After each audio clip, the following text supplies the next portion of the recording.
My name is Steve Layton, and I travel the world finding amazing and delicious coffee for you to drink at home. Some make coffee difficult to understand and complicated, but here it's my job to make it easy and fun and tell you what's in my mug. Hello everybody and welcome to In My Mug, episode 408. I am Stephen Layton. It is a pleasure to see you all again. It was even more of a pleasure to get into the news. So my biggest pleasure was last weekend, all of you lovely people who came to the open day, many of you In My Mug subscribers. It was fantastic to see you all. Thank you for coming. Over 100 people in the end came, which is just bizarre that you would spend your bank holiday Monday in a warehouse in Stafford. You're all weird, but you're all lovely too. And a lot of you were very hard to get rid of. A lot of you were still here at 9 o'clock. But thank you. Truly blown away by the kind words that everybody said. You really are the best customers in the world. You deserve great, great praise. I did a video interview for a podcaster who goes around coffee roasteries and coffee shops interviewing coffee-type folk. Talks about how I got into coffee, how Has-Been came about. We talk a little bit about wine. We talk about In My Mug. We also talk about politics. All very interesting stuff. There is a link on the screen there which will take you to said blog post. It's quite long. It's about 40-odd minutes. But if you're interested, you should go take a look. And that is the news. And we should get into this filter coffee because I'm thirsty for coffee. This week's coffee is Guatemala El Limon Caturra. It is a washed Caturra from the Palencia region. And it's a coffee that we're in our third year of working with. I like a lot, and I like the producer even more. And we should go and look at where it is on the map bit, and then I'll be back with you with some more info. It's a map bit, no expense spent, it's a map bit. Welcome to this week's map bit. Across the Atlantic we go to the continent of Central America, and we're going to squeeze down into Guatemala, and then we can see Guatemala City there, the big conurbation. But before we get into that, top 5 exports are coffee, raw sugar, bananas, gold and pressure metal ore, but coffee is the main export. So let's get down some more. Guatemala City there to the left, as you can see, and here we have San Patricio El Limon, and these are the drying patios, and you can see there the washing tanks, so that coffee has been in one of those tanks at some point and been on one of those patios at some point. Here's the cherries being delivered into the container. This is me and Beto. I think he's just sold me that. Yeah, here we can see some of the typography, and we can see some of the towns. So there's the town of Palencia that Beto is mayor of. About 50,000 people live in that town. Here we're going to get a quick whiz round. You can see some of the volcanic mountains in the distance, and one of those is 4,211 metres above sea level, and the lowest point is the Pacific Ocean, which is sea level, funnily enough. And that was the map bit. So the producer's name is Alberto Reyes, or Beto, as he's known to his friends. Beto is also a politician. Politics all over the place in this week's In My Mug. He is the local mayor of the town Palencia, or the region of Palencia, and he's a bit of a maverick where he is. He is loved very much by the people in the town for the work that he does. He is a great guy.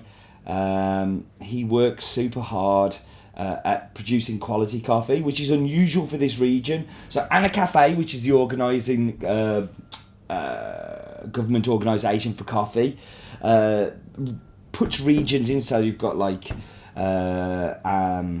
Antigua, you've got like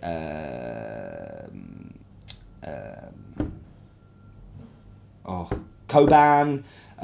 Sorry, I'm having a mental block here. So, Amatitalan, like all these different growing regions, and I think there's about 8 of them around Guatemala. playing through is nowhere to be seen. It's around about an hour outside of Guatemala City, and I've never seen coffee from this region from roasters who I know. It's not somewhere that we tend to go as coffee roasters, but my great friend Raul Rodas, who is the 2012 barista champion, introduced me to Beto, and since then it's been a really strong relationship and something that we've been very proud to work with and been really, really enjoying. We should go and do the fact file of Guatemala, and then we'll talk a little bit about the farm.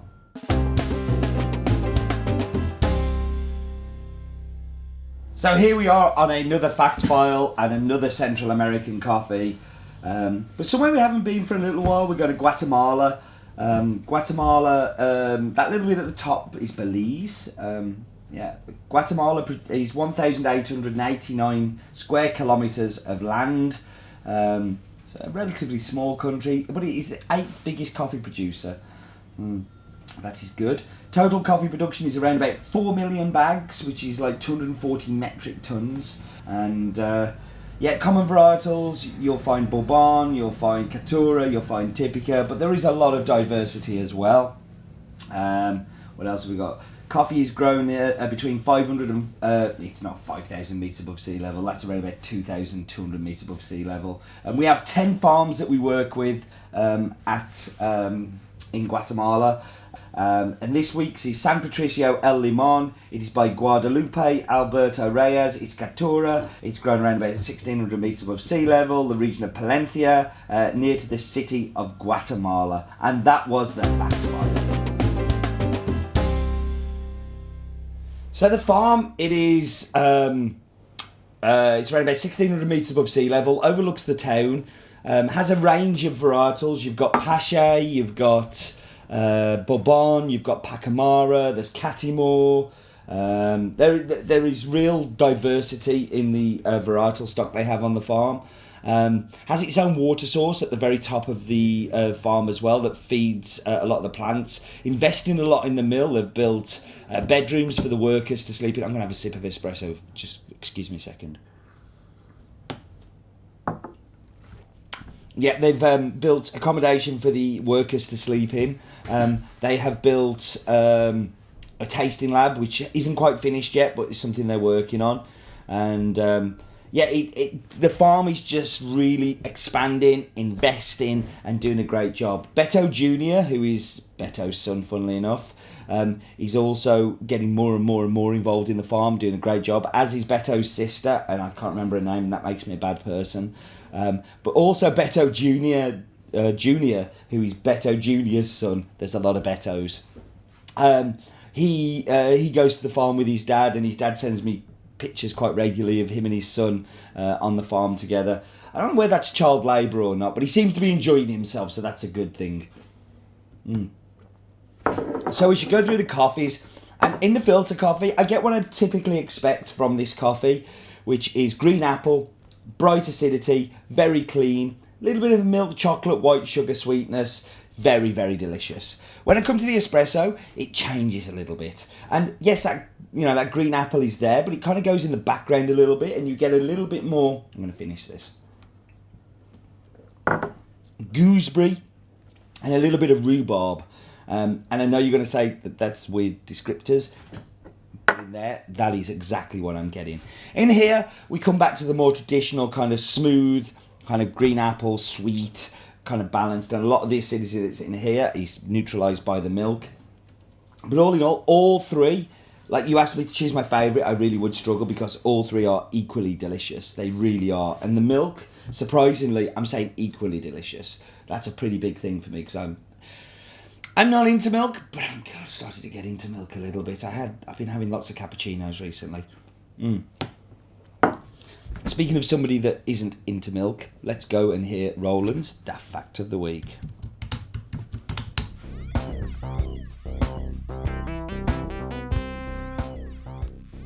The town of Palencia was founded in 1624 and currently has a population of 52,000 people.